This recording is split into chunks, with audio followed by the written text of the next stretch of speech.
कल हम लोग TIR कर रहे थे और TIR में 2-3 एप्लीकेशन भी हुआ था। उसी से रिलेटेड एक और application competition point of view से इंपॉर्टेंट होता है, जिसको हम लोग कहते हैं सर्किल ऑफ इल्यूमिनेंस। टॉपिक है circle of illuminance, circle of illuminance. इसमें हमको जनरली रेडियस निकालना होता है। आइए देखते हैं ये होता क्या है।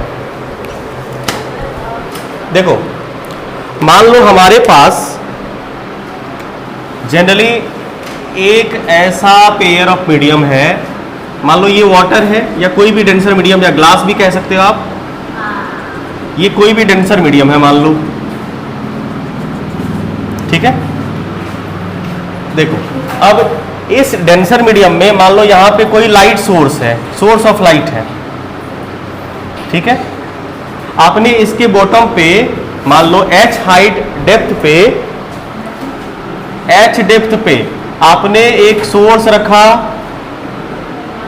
अब ये सोर्स क्या करेगा, लाइट इमिट करेगा, ऐसे नहीं, आपने पानी के अंदर एक लाइट सोर्स रखा, जब वो लाइट इमिट करेगा टॉप से देखोगे तो आपको ये एक पूरा सर्कुलर ब्राइट रीजन दिखेगा।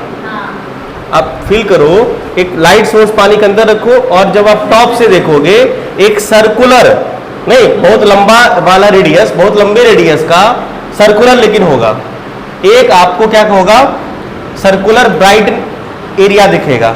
इसी सर्कुलर ब्राइट एरिया को कहा जाता है circle of illuminance. Circular shape का होगा 100%, बड़े छोटा बड़ा जो भी हो डजंट मैटर, शेप इसका सर्कुलर ही होगा। और जितने एरिया तक आपको वो इल्यूमिनेटेड होता हुआ दिखेगा, मतलब ग्लो करता हुआ दिखेगा, वो कंप्लीट सर्कल क्या कहलाएगा, सर्कल ऑफ इल्यूमिनेंस। तो हमसे ये पूछा जाता है, बताइए अगर h डेप्थ के नीचे, मतलब पानी के नीचे हम h डेप्थ पे एक सोर्स रख दें तो कितना बड़ा सर्कल ऑफ इल्यूमिनेंस हमको दिखेगा, उसका रेडियस बताइए। या कभी एरिया पूछा जाता है, जेई में भी आ चुका है ये वाला सवाल। तो सिंपल सा है, इसमें कोई बढ़िया चीज, कोई एकदम टफ कंसेप्ट नहीं है, इसीलिए हम ये बता दे रहे हैं, आसान है इसीलिए, भले कंपटीशन पॉइंट ऑफ व्यू से ही क्यों ना हो, ठीक है। अब एक काम करते हैं, मान लीजिए ये जो सर्कल बना, ये सर्कल कुछ ऐसा बना, ये मान लीजिए इसका ऐसे ही बिखरेगा ना, ये ऐसे कोन जैसा, जैसे ये जाएगा ऐसे कोनिकल जाएगा, बाहर निकलेगा ऐसे। तो इसको थोड़ा ऐसे शेप में कर लेते हैं। मतलब ये हुआ कि ये मैक्सिमम जहां तक सर्कल बना पाया, ये रहा वो मैक्सिमम जहां तक बना पाया। तो मैक्सिमम मान लीजिए आप इतना सर्कल ये बना पाया, मे बी मान लेते हैं इतना सर्कल ये बना पाया। अब होता क्या है, आपको ये सर्कल ऑफ इल्यूमिनेंस इस वजह से दिखेगी TIR, ये होता है TIR। वो सारी लाइट सर्कल ऑफ इल्यूमिनेंस बनाएगी, जैसे कुछ लाइट तो ऐसी भी जा रही होगी ना, ये वाली भी, ये वाली भी, ये वाली भी। क्या होगा कि यहां से बोलोगे सर ये वाली लाइट रे क्यों नहीं गई, ये वाली लाइट रे क्यों नहीं गई। एक ऐसा लाइट रे तो जरूर होगा बाबू जो TIR करेगा। नहीं समझे बात को, TIR हम लोगों ने पढ़ा है ना। आप ये बताइए कि ये भी लाइट रे होगी, ये भी लाइट रे होगी, ढेर सारी लाइट रे होगी। एक ऐसा लाइट रे, एक ऐसा इंसिडेंट लाइट रे जिससे रिफ्रैक्टेड लाइट रे हॉरिजॉन्टल हो जाए, इसके बाद वाली जो लाइट रे यहां पे फॉल करेगी, सर आप ये बताइए क्या वो इस मीडियम में तो जाने से रहा, क्योंकि इससे पहले वाला लाइट रे इस मीडियम में जाएगा, ये वाला तो बाउंड्री पे चला गया और ये वाला डिफ्लेक्ट कर जाएगी। क्या ये सर्कल ऑफ इल्यूमिनेंस में यार ये लाइट रे आपको दिखेगी क्या? आप तो यहाँ पे है ना, पानी में नहीं हो आप तो बाहर हो, बाहर में ये वाली लाइट रे सेंस हो रही क्या? यहां तक वाली लाइट रे सेंस होगी, एकदम यहां तक, एकदम जस्ट इसके पीछे वाला जो लाइट रे है वो सेंस होगी, और वही सर्कल ऑफ इल्यूमिनेंस बनाने के लिए रिस्पॉन्सिबल होगा। क्या ये लाइट रे भी सर्कल ऑफ इल्यूमिनेंस नहीं बनाएगी, इससे जस्ट पहले वाली। तो ये क्रिटिकल लाइट रे हो गई जो सर्कल ऑफ इल्यूमिनेंस बनाने में आपको हेल्प कर रही है। बाकी का इस लाइट का कोई यूज है? इस सिचुएशन में इस लाइट रे का कोई यूज नहीं है। आई बात समझ में, क्यों यही वाली लाइट ली गई? क्लियर है? गुड। तो हमें ये हमारी बाउंड्री हो गई। इस बाउंड्री से पहले वाली जो भी लाइट रेज है, इसके बिटवीन जो भी लाइट रेज है, वो सारी वही सर्कुलर ऑफ इल्यूमिनेंस बनाने में मदद कर रही है। क्लियर है? तो ये इस तरह का, ये कितना एंगल हो गया? एंगल ऑफ रिफ्रैक्शन कितना? 90 डिग्री। इधर भी ऐसा ही कुछ हुआ है, 90 डिग्री। तो ये बनेगा हमारा कंप्लीट सर्कल, जिसका रेडियस हमें कैलकुलेट करना होता है, जिसको कहा जाता है रेडियस ऑफ इल्यूमिनेंस। क्लियर है? कैसे बनता है ये समझ में आया? क्यों बना ये समझ में भी आया? Very good. क्योंकि यही वाली लाइट रे आपकी आंखों में जाएगी, इतनी बिटवीन वाला, और ये पूरा सर्कल होगा। ये इसके बाद वाली लाइट रे रिफ्लेक्ट कर जाएगी ड्यू टू TIR अकर्स। इसके बाद तो TIR हो जाएगी ना, आफ्टर दिस TIR अकर्स। चलो हो गया, बस ड्राइंग आपका हो चुका है। अब छोटा सा कैलकुलेशन मान लेते हैं हम लोग। फिलहाल मान लिए कि ये पेयर ऑफ मीडियम एयर है कोई भी, और ये मान लो वाटर है या कोई भी मीडियम है जिसका रिफ्रैक्टिव इंडेक्स म्यू है। चलेगा? Very good. अब यहां पे हम लोग मान लेते हैं कि ये जो है इसके लिए तो परपेंडिकुलर की तरह बिहेव करेगा, या ये डेप्थ हो गया, कोई दिक्कत? ये एंगल सर्कल ऑफ, ये एंगल ऑफ इल्यूमिनेंस कहलाता है, ये वाला angle C, circle of, sorry angle of illuminance. ये आर, ये कितना है? एच। बताइए क्या हम लोग थीटा, एच और आर में रिलेशन निकाल सकते हैं? बिल्कुल। क्या लिखेंगे relation? PV, tan theta. Good. tan C equal to P by B, R by H, means R equal to H tan theta, H tan C। बोलिए कोई दिक्कत? Very good. एक काम करते हैं हम लोग, स्नेल्स लॉ लगाएं। स्नेल्स लॉ छोड़ो, क्रिटिकल एंगल का हेल्प लेते हैं। पढ़े कहे थे, इसी दिन के लिए लें। क्रिटिकल एंगल को करते हैं। आपको पता है कि इस मीडियम के लिए क्रिटिकल एंगल का वैल्यू क्या होगा for the given pair of medium, चूंकि साइन IC मतलब वो एंगल ऑफ इंसिडेंस, ध्यान दो, क्या ये C है तो ये C होगा? बताइए यहां पे ये C किसके बराबर होगा? हेयर, हाँ here C equal to IC के बराबर होगा। उसके बाद ही ये चीजें खत्म हुई ना, यहां तक सर्कल ऑफ इल्यूमिनेंस हो रहा है। क्लियर है? तो ये एंगल इसके बराबर, अल्टरनेट इंटीरियर एंगल। तो क्या हम लोग साइन C लगाएं critical angle? Sine C equal to 1 by mu, या सुनो, sine C equal to 1 by mu चलेगा? 1 बाय म्यू कौन सा है? ऑब्जेक्ट वाला मीडियम है, ये ऑब्जर्वर वाला मीडियम है। ये कौन सा चलता था? आपको याद होगा, when light goes from denser to rare, तो ये रिफ्रैक्टिव इंडेक्स किस मीडियम का होता था? डेंसर का। इसमें आप μ2 बाय μ1 मत समझिए, ये ऑलरेडी μ1 है। आपको याद होगा? नहीं याद है? क्रिटिकल एंगल में जब लाइट डेंसर से रेयर जाती थी तभी TIR होता था। ये हो गया आपका μ1 और ये हो गया आपका μ2। μ2 का वैल्यू एयर 1, μ1 का वैल्यू म्यू। स्नेल्स लॉ लगता था, बोलिए स्नेल्स लॉ लगता था। तो साइन IC बराबर by sine 90 equal to μ2 by μ1 होता था। तो साइन IC आपको निकालना होता था।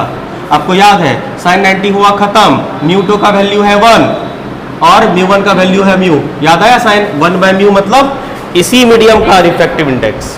यहाँ पे μ1 है, जनरली म्यू का मतलब होता है μ2 बाय μ1, μ2 बाय μ1, लेकिन यहाँ पे क्रिटिकल एंगल में ये म्यू किसका था? डेंसर मीडियम का रिफ्रैक्टिव इंडेक्स, फर्स्ट मीडियम का रिफ्रैक्टिव इंडेक्स। आई बात समझ में? गुड। इसलिए ये मत बोलिएगा सर μ2 बाय μ1 वहां पे होना चाहिए था। क्लियर है ये वाली बात? चलो, ये हो गया म्यू आपका। आप ये बताइए, ये क्या कह रहा है हमें? ये कह रहा है कि अगर आपके पास एक ट्रायंगल हो, नहीं, ये हमसे ये कह गया कि सर अगर आपके पास एक राइट एंगल ट्रायंगल होता है और ये एंगल अगर C होगा, वही कंसेप्ट P बाय B वाला, P बाय H वाला, तो इसके लिए परपेंडिकुलर आपका होगा 1 और हाइपोटेनियस हो जाएगा म्यू। तो बेस कितना हो जाएगा? म्यू स्क्वायर माइनस 1 कह सकते हैं। वेरी गुड, इससे मदद मिलेगा आपको टेन थीटा निकालने में। क्लियर है ये वाली बात? Very good. आइए अब हम लोग निकाल लें आर का वैल्यू। चलिए आर इक्वल टू, अब बताइए एच की जगह पे एच, टेन थीटा यहां से निकाल सकते हैं। Tan C equal to P by B, tan P by B. P का वैल्यू कितना है 1 और बी का value square root mu square minus 1 हो गया, आ चुका है आपका।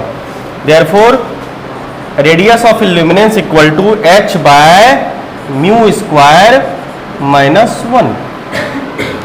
ये आपका रहा result, circle of illuminance. Clear है? बड़ा आसान सा चीज लेकिन उतना ही इंपॉर्टेंट। सीधा फॉर्मूला बेस भी कर सकते हैं या इसका बेसिक भी आपको पता है, फॉर्मूला नहीं भी याद रहे तो रिजल्ट आपको पता है, आराम से इसको कैलकुलेट कर सकते हैं। क्लियर है? क्योंकि फॉर्मूला याद करने में, रिकॉल करने में जितना टाइम लगेगा तब तक तो आप ये एक एक्सप्रेशन लिख लोगे और इसे सॉल्व भी कर लोगे, है कि नहीं? क्लियर है? ये नोट कर लीजिए। क्या दे रखा है कि इस जिस मीडियम में सोर्स को रखा गया उसका रिफ्रैक्टिव इंडेक्स दे रखा है हमें 5/3। एक मीडियम है जिसका रिफ्रैक्टिव इंडेक्स 5/3 है। थिकनेस मतलब क्या हुआ? इस मीडियम का थिकनेस यही थिकनेस होगा ना जो कि आपको क्या बताएगा h। यहाँ पे थिकनेस मतलब हाइट 8 सेंटीमीटर, म्यू दे रखा है आपको 5/3। रहा क्या करने को, आर तो निकालना है बस। R equal to H by square root mu square minus 1। H का वैल्यू 8 सेंटीमीटर, म्यू का वैल्यू 5/3 मतलब 25/9 माइनस 1। जब आप इसे सॉल्व करेंगे तो 8/25 minus 9 square root 25 minus 9 by root 9। Root 9 का हो जाएगा कितना? रूट 9 ऊपर चला जाएगा मतलब 3। इट मीन्स 8 इंटू 3/16 मतलब 4। 8 2 जा 6 मतलब, सॉरी 4 2 जा 8, 3 2 जा 6 सेंटीमीटर। कितना बड़ा रेडियस बनाएगा ये? 6 सेंटीमीटर का। क्लियर है? Very good. ये सवाल आया था एक बार जेई में 2016-17 या ऐसे कुछ, फॉर्मूला बेस्ड क्वेश्चन था ये। ठीक है, आगे बढ़ते हैं। चलिए अगला हेडिंग लगाइए, रिफ्रैक्शन थ्रू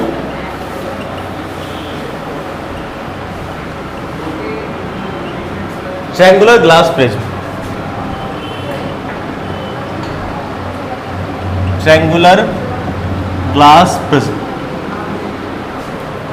देखो ट्रायंगुलर ग्लास प्रिज्म में होता कैसा है, ये ट्रायंगुलर शेप का है ना। अगर आप इसे देखना चाहो तो ये कुछ इस तरह का दिखेगा। ये हुआ फ्रंट फेस इसका।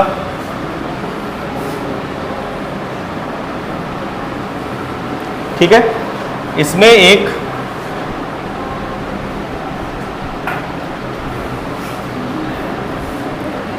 फेस और होगा,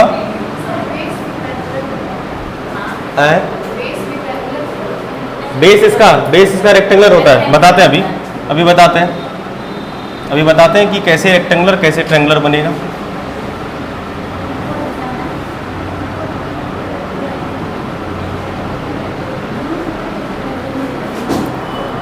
ठीक है, ये कुछ इस तरह का होगा, लेकिन हम लोग इसके हमेशा टॉप व्यू के बारे में बात करेंगे।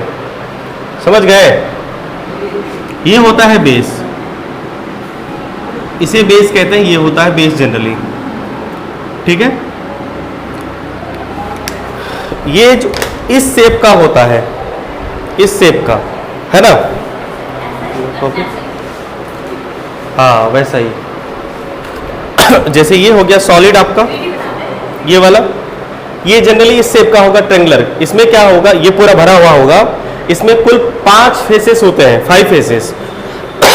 ये ट्रायंगुलर फ्रंट फेस और इसके बैक एक ट्रायंगुलर बनेगा। 2 फेस हुआ, 2 फेस ट्रायंगुलर। ये वाला फेस देखो तो ये रेक्टेंगुलर है ना। ये वाला भी रेक्टेंगुलर, नीचे रेक्टेंगल ही तो बनेगा। तो कुल मिला के 5 फेसेस होंगे जिसमें 3 ट्रायंगुलर और 2 ट्रायंगुलर और 3 रेक्टेंगुलर। क्लियर है? अब होता क्या कि लाइट कभी भी इस फेस पे, रे रुनू कहाँ है, चिंतित मुद्रा में हो, है बड़ा दुखी हो, कोई दिक्कत नहीं ना। आइए यहाँ पे देखिए, कभी भी लाइट अगर प्रिज्म से गुजारना हो ना, तो आप कभी भी ट्रायंगुलर फेस पे इंसिडेंट मत कराइए, कराएंगे तो कोई इफेक्ट आपको फील नहीं होगा, फिर वो प्रिज्म वाली फिनोमेना नहीं होगी, कुछ और ही होगा जिसका कोई यूज नहीं है। तो लाइट हमेशा रेक्टेंगुलर फेस पे डाली जाती है, तो इन तीनों में से कोई भी रेक्टेंगुलर फेस पे लाइट को आप इंसिडेंट करा दो, इस पे कराओ, इस पे कराओ या इस पे कराओ, जिस पे भी कराने का मन करा दो। एक फेस पे लाइट आप इंसिडेंट कराओगे तो किसी दूसरे रेक्टेंगुलर फेस से निकलेगी, इसकी गारंटी है। इससे डालोगे तो हो सकता है इससे भी निकल जाए, हो सकता है इससे भी निकल जाए, वो डिपेंड करता है कितना एंगल ऑफ इंसिडेंस है उसके बेसिस पे। मतलब ये हुआ कि एक फेस से लाइट इंटर करेगी रेक्टेंगुलर, और एक फेस से लाइट निकलेगी, इमर्ज आउट होगी। तो दो फेस इन्वॉल्व हुए लाइट को इंटर कराने और निकालने में। तीसरा फेस, जो तीसरा रेक्टेंगुलर फेस है, वो तो बच गया, वो तो बकर बकर बस दोनों को देखेगा, तो बोलेगा कि भाई जिन दो फेस, जो दो रेक्टेंगुलर फेसेस रिफ्रैक्शन में इन्वॉल्व होता है, मतलब जिसमें लाइट इंटर करी और जिसमें लाइट इमर्ज आउट हुई है, उसे कहा जाता है रिफ्रैक्टिंग सरफेसेस। ठीक है, जो दो फेस रिफ्रैक्शन में इन्वॉल्व हुआ है उसे कहा जाता है रिफ्रैक्टिंग सरफेसेस। तो तीसरा वाला जो फेस बच जाता है उसे कहा जाता है बेस। तीसरा वाला फेस बेस। आई बात समझ में? हाँ, क्लियर। दो रिफ्रैक्टिंग सरफेस, तीसरा बचा हुआ फेस बेस। और इसका कोई काम नहीं है, ये तो बस वो पीस है, नाम है इसका ट्रेंगुलर, इसके बेसिस पे इसका प्रिज्म का नाम ट्रेंगुलर रख दिया गया। सारे फेस खुश, ट्रेंगुलर फेस ऐसे ही खुश, रेक्टेंगुलर फेस वो भी खुश, बेस वो भी खुश, सब खुश सब खुश। आई बात समझ में? बेस समझ में आया, रेक्टेंगुलर सरफेस समझ में आ गया। अब एक चीज समझना आपको, angle of prism. Angle of prism बनेगा जो दो रिफ्रैक्टिंग सरफेस है ना, उनके बीच का एंगल। अगर लाइट इससे इंटर करी है, इससे निकली है, तो ये वाला एंगल कहलाता है एंगल ऑफ प्रिज्म। अगर लाइट इससे इंटर करेगी, ये इससे निकलेगी, तो यहां पे जो एंगल बनेगा, यहां पे जो एंगल बनेगा ये वाला, इसको कहेंगे हम लोग। आई बात समझ में? नहीं, यहां पे एक एंगल बनेगा ना रे बाबू, यहां पे एंगल बन रहा है, दिख रहा है ना? नहीं, नीचे में अगर इस फेस से पड़ेगी, इस फेस से निकली, तो ये बनेगा बेस, इधर वाला ये बनेगा बेस, और ये बनेगा एंगल ऑफ प्रिज्म। आई बात समझ में? क्लियर है? कौन सी?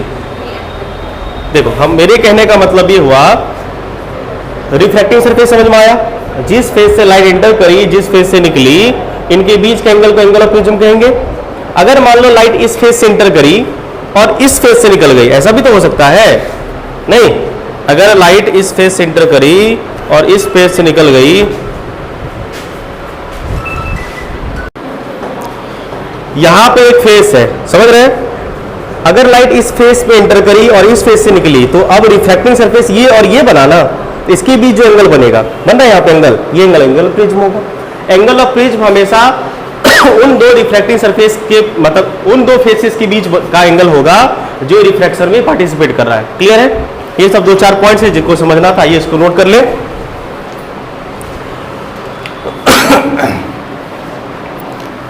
प्रिज्म क्या हुआ? एक ट्रांसपेरेंट मीडियम होता है? नहीं, इट इज अ, प्रिज्म के बारे में, it is a transparent medium, transparent medium having तीन रेक्टेंगुलर फेसेस, तीन रेक्टेंगुलर एंड दो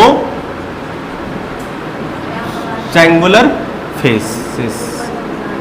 ठीक है, तीन रेक्टेंगुलर और दो ट्रायंगुलर फेसेस होंगे। अब कुछ ऐसा, इसके टॉप व्यू को देख रहे हैं हम लोग। यहां पे ये रेक्टेंगुलर फेस, पहले समझ लो बाद में नोट करना, पहले समझो। ये और ये तीन रेक्टेंगुलर फेसेस हैं, और एक ये टॉप वाला ट्रायंगुलर और उसके पीछे का ट्रायंगुलर। अब आप देखो कि लाइट जिस फेस पे इंटर करी और मान लो रिफ्रैक्शन होगा, तो इस फेस से मान लो निकल गई, इमर्ज आउट हो गई, जैसे भी, तो ये वाला एंगल, ये दो रेक्टेंगुलर फेस क्या कहलाएगा? Refracting surface. आई बात समझ में?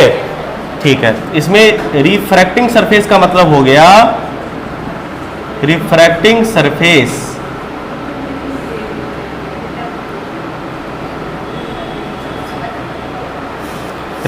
the rectangular faces the rectangular face which involves in refraction।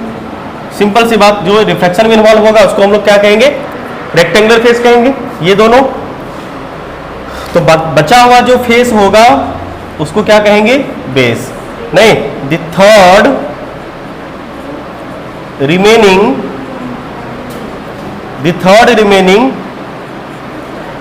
rectangular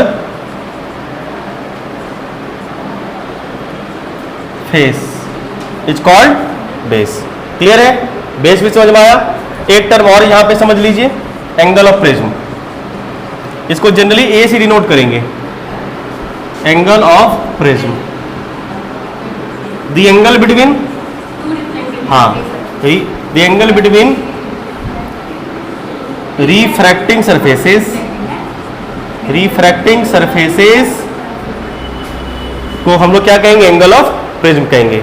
refracting surface के बीच का एंगल को एंगल ऑफ प्रिज्म कहेंगे। जैसे मान लीजिए ये एक प्रिज्म है और लाइट इस फेस से इंटर करी और इस फेस से इमर्ज आउट होगी, तो ये क्या होगा, एंगल ऑफ प्रिज्म। क्लियर है, आई बात समझ में, वेरी गुड। एक बात और यहां पे समझ ही लो, ऐसा देखा गया इन जनरल कि लाइट हमेशा प्रिज्म से रिफ्रैक्ट होने के बाद tendency to bend towards its base. जैसे यहां से लाइट जाने के बाद इसके पास दो चांस बचता है, इधर मुड़ने का, इधर मुड़ने का। अगर आप डेविएशन समझते हो, सब कुछ पता है कैसे होता है, तब तो नॉर्मल सी बात है, रेयर डेंसर, डेंसर से रेयर वाला मीडियम चलता है और बेंडिंग इस तरह से होती है। अगर मान लो कभी कभी एक बार ऐसा बोर्ड में सवाल आया था जिसमें इस कंसेप्ट का, बोर्ड में था या कहीं था सवाल हम देखे थे, जिसमें इस कंसेप्ट का यूज हुआ था कि आपको ये पता होना चाहिए या आप ये समझ जाएं, या आपको मतलब देखा चेक करना ये था कि इसको ये बात समझ में आया कि नहीं आया है कि टेंडेंसी, इमर्जेंट रे की जो टेंडेंसी होती है वो हमेशा बेस की तरफ मुड़ने की होती है, बेस की तरफ मुड़ने की होती है। आई बात समझ में, इसकी टेंडेंसी होगी बेस की तरफ मुड़ने की। यहां भी देखो, अगर लाइट यहां पे इंसिडेंट किया, यहां से निकला, तो ये दो रिफ्रैक्टिंग सरफेस, तो इसकी टेंडेंसी हुई ना बेस की तरफ मुड़ने की। आई बात समझ में, चाहो तो इसे नोट करके तुम लिख लो, नोट करके चाहो तो लिख लो, क्या इमर्जेंट रे ऑलवेज, यहां पे ना नहीं, इमर्जेंट रेज ऑलवेज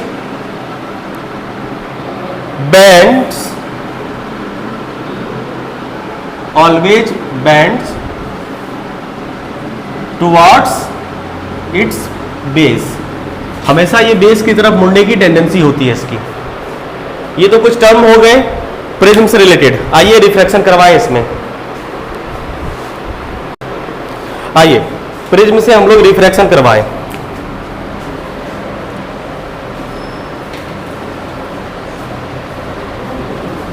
ये हम लोग टॉप व्यू ले रहे हैं इसका, ग्लास प्रिज्म है ABC। एक लाइट को इस पे फॉल कराते हैं, ध्यान देना, जिस भी फेस पे मन करे करा दीजिए। हमने मान लो लाइट को यहां पे फॉल कराया, ठीक है, इसकी टेंडेंसी, इसका जो एक्चुअल पाथ होगा ये होगा, लेकिन जब आप नॉर्मल ड्रॉ करोगे तो आपको ये पता चलेगा कि ये लाइट जब रेयर से डेंसर में जा रहा है तो किधर बेंड करेगा। आपको पता है ये लाइट किधर बेंड करेगी, टुवर्ड्स द नॉर्मल। तो ये लाइट ऐसे थोड़ी बेंड कर जाएगी टुवर्ड्स द नॉर्मल, और ये ऐसी चली जाएगी इस फेस पे। फिर यहां पे हमें नॉर्मल ड्रॉ करना पड़ेगा। आइए नॉर्मल ड्रॉ करते हैं। अब इसकी टेंडेंसी है ऐसे निकल जाने की, लेकिन अब क्या होगा, ऐसे न जाके ये अवे फ्रॉम नॉर्मल, अब ये लाइट ऐसी चली जाएगी, इमर्ज आउट होगी, इमर्जेंट रे, इंसिडेंट रे। ठीक है, अब ये हमारा हो गया angle of prism, angle of prism. ठीक,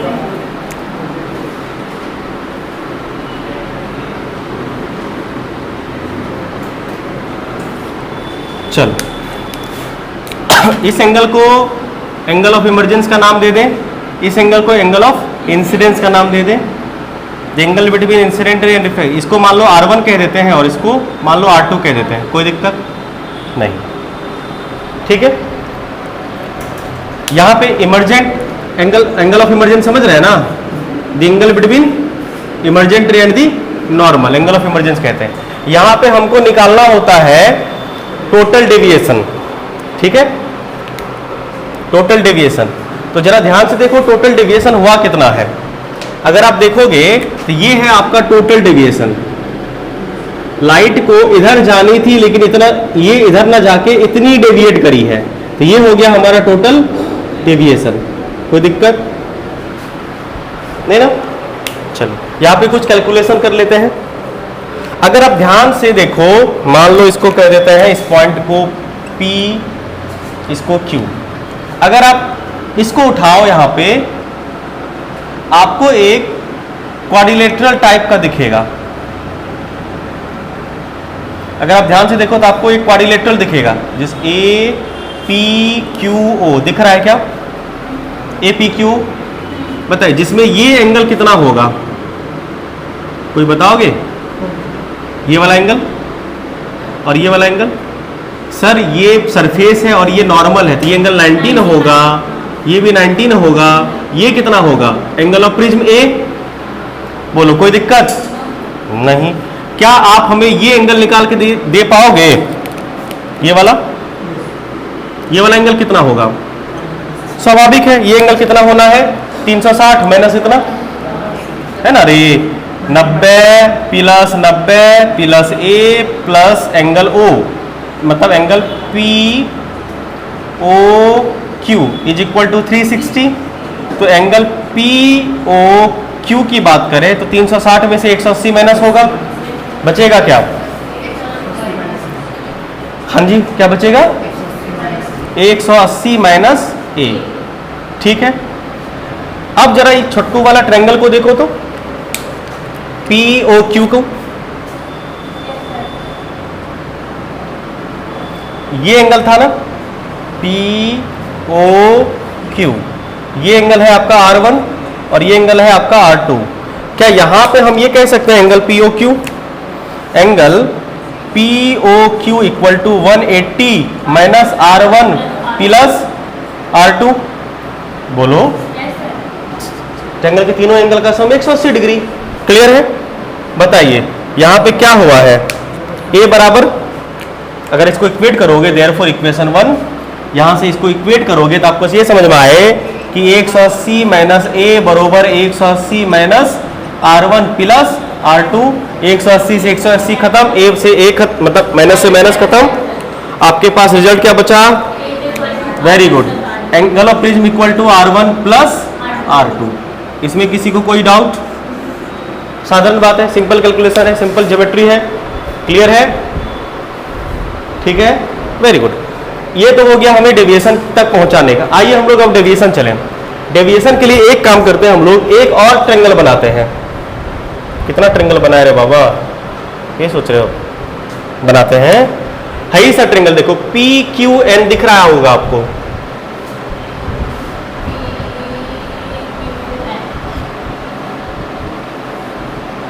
ये हो गया आपका N, ये हो गया P और ये हो गया Q। क्या दिख रहा है? पक्का? क्या हमारा डेविएशन यही है क्या? ये हमारा डेविएशन है? ओहो,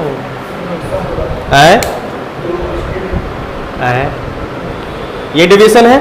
चलिए आप हमें ये बताइए, क्या इसको हम लोग ये एंगल और ये एंगल के सम के बराबर लिख सकते हैं? Exterior sum property. बताइए ये एंगल कितना है? 90 माइनस R1। क्योंकि ये देखो ये पूरा R1 है, तो इसको हम लोग लिख सकते हैं 90 माइनस R1 और ये 90 माइनस R2। चलेगा? ये पूरा 90 है, ये देखो तो नहीं 90 कैसे है? सॉरी, सॉरी, यस, ये पूरा एंगल जो है बाबू, नहीं समझे, ये पूरा एंगल आई है, ये पूरा एंगल क्या है, आई है, आई है, आई माइनस R1 होगा। वेरी गुड, आई माइनस R1। और ये क्या होगा, ये क्रॉस बना रहा है तो E minus R2, E minus R2 चलेगा। एक्सटीरियर सम प्रॉपर्टी के according angle of deviation is equal to sum of two interior angle, I minus R1 plus E minus R2 चलेगा। बताइए क्या होगा, I plus E minus R1 plus R2 लिख सकते हैं, बोलिए I plus E minus A is equal to angle of deviation. यही हो गया आपका रिजल्ट, आपको यही याद रखना है, ठीक है, ये आपको याद रखना है, एंगल ऑफ डेविएशन, यही आपके काम का चीज है। हाँ, और आपको ये रिलेशन भी कभी कभी हेल्प करेगा, क्योंकि ये A बराबर R1 प्लस R2, अगर आपकी ज्योमेट्री अच्छी है तो आपको ये सब याद भी नहीं रखना पड़ेगा, सिंपल हो जाएगा। क्या समझ पाए, जल्दी से छापिए। इस सवाल के लिए आप हमें find the angle of deviation, angle of deviation निकाल के दिखाएं। सवाल क्या है, एक आइसोसेलेस, नहीं सॉरी, इक्विलैटरल प्रिज्म है। इक्विलैटरल प्रिज्म का मतलब होता है एंगल ऑफ प्रिज्म कितना, 60 डिग्री, मतलब सारे एंगल 60 हो जाएंगे। इक्विलैटरल प्रिज्म जैसे ही हमने कहा सारा एंगल इक्वल हो गया। इसमें लाइट जो फॉल करी है वो नॉर्मल से, मतलब इस सरफेस पे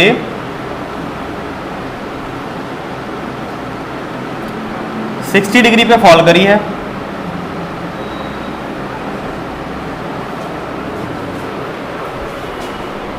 ठीक है।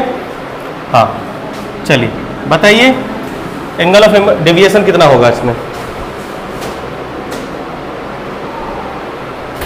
एंगल ऑफ डेविएशन इस सिचुएशन के लिए।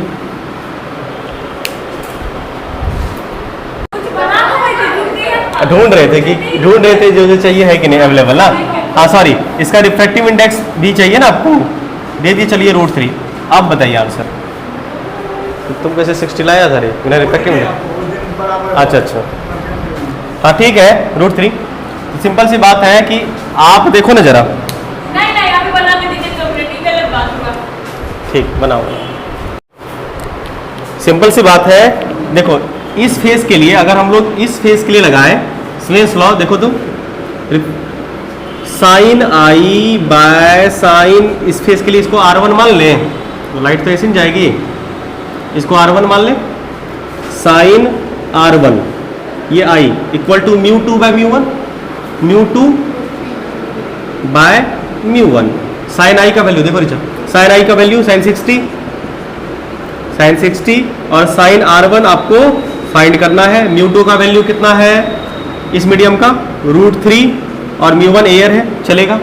साइन 60 का value √3 by 2, sine R1 equal to √3 by 1, कट्टो कट्टो तो बताइए 2 साइन R1 इक्वल टू 1, मतलब साइन R1 का वैल्यू 1/2, मतलब R1 equal to 30 degree. Clear है, R1 30 आया। अब आप ही बताइए आपने क्या सीखा था, R1 प्लस R2 बरोबर A होता है और A का वैल्यू 60 है। नहीं, हमें ये वाला एंगल निकालना है, ये वाला एंगल निकालना है R2, ये निकालोगे तभी ना यहाँ पे स्लेंस लगाओगे और तब E निकलेगा। तो R2 equal to A minus R1, A का वैल्यू कितना 60 और R1 का वैल्यू 30 निकाला आपने, तो R2 का वैल्यू 30 डिग्री आया। अब इस फेस पे लगाइए स्लेंस लॉ, इस फेस पे स्लेंस लॉ लगाइएगा तो sine I by sine R2, I मतलब R2, इस फेस के लिए एंगल ऑफ इंसिडेंस क्या होगा, ये वाला, इस फेस के लिए एंगल ऑफ इंसिडेंस ये होगा R2, और इस फेस के लिए एंगल ऑफ रिफ्रैक्शन क्या हो जाएगा E। कोई दिक्कत हो गया, μ2 बाय μ1, साइन R2 का वैल्यू आपको पता है साइन 30 और साइन ई आपको निकालना है। इसमें μ2 कौन होगा? एयर, क्योंकि लाइट एयर में जा रही है, तो रिफ्रैक्टिव इंडेक्स इसका हो गया 1 और μ1 पहला वाला मीडियम का कितना है? √3। बताइए, तो साइन 30 का वैल्यू होता है 1/2 साइन ई इक्वल टू 1/√3, मतलब 2 साइन ई इक्वल टू √3। तो साइन ई इक्वल टू √3/2 और ये कितने के बराबर होता है? 60 डिग्री। तो ई इक्वल टू कितना हो गया? 60 डिग्री। अब बताइए, आई भी निकल आया है ना, आई तो आपको पता ही है, ई पता ही है, तो बताइए डेविएशन ही निकाल सकते हैं। नो, डेविएशन बराबर आई प्लस ई माइनस ए। आई का वैल्यू कितना? 60, ई का वैल्यू कितना? 60 और ए कितना? 60। आंसर कितना? 60। ऐसा मत करना कि हमेशा 60 60 60 30 30 30, नहीं ना, ऐसा हमेशा नहीं होगा। एक दो सवाल दे देते हैं बोर्ड पे, होमवर्क के लिए कर लीजिएगा घर में, ठीक है? अब बन जाएगा 2 सवाल होमवर्क,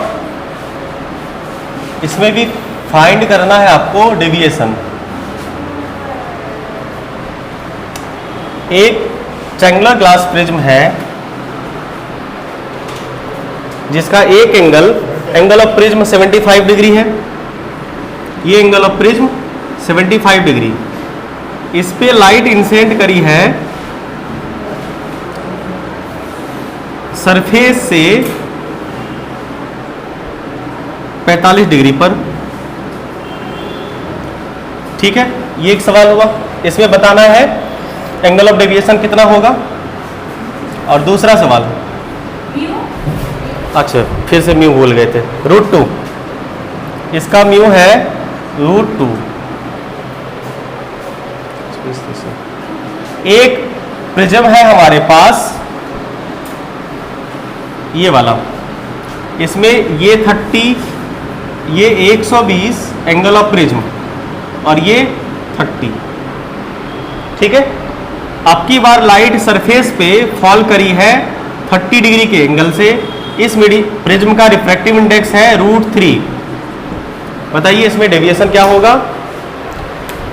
क्लियर है? आसान सवाल है, आराम से बनाइए इसे। मिलते हैं हम लोग कल फिर मिनिमम डेविएशन वाले कंसेप्ट के साथ। आज के लिए इतना ही, धन्यवाद।